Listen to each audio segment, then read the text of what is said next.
Hello viewers, வணக்கம் and welcome back to my channel. ஐலி சீரியலுடைய இன்றைக்கி எபிசோடுக்கான ப்ரொமோ என்ன அப்படின்றத பார்க்கலாம்.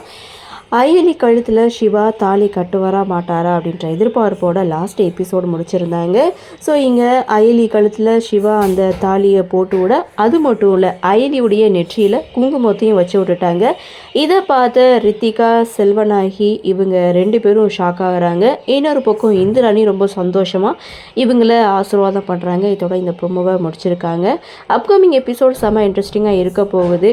பாட்டி மரகதம் என்ன பண்ண போகிறாங்க, இவங்க 2 ஜோடிக்கும் ஒரு போட்டியாக வைக்க போகிறாங்க. காரணம் 10 பவுன் நகை யாருக்கு போக போகுது அப்படின்ற ஒரு போட்டி. இந்த போட்டியிலையும் ஜெயிக்க போகிறது சிவா, ஐலி தான். சரி, என்ன நடக்குது, என்ன மாதிரியான சுவாரஸ்யத்தோடு கதைக்கள நகர்வை கொண்டு வராங்க அப்படின்றத நம்மளும் பொறுத்திருந்து பார்க்கலாம். இந்த ப்ரோமோ பற்றின உங்களுடைய கருத்தை வழக்கம் போல கமெண்ட் செக்ஷனில் பதிவு பண்ணுங்கன்னு சொல்லி இந்த வீடியோவிலேருந்து விடைபெறுகிறேன். நன்றி, வணக்கம்.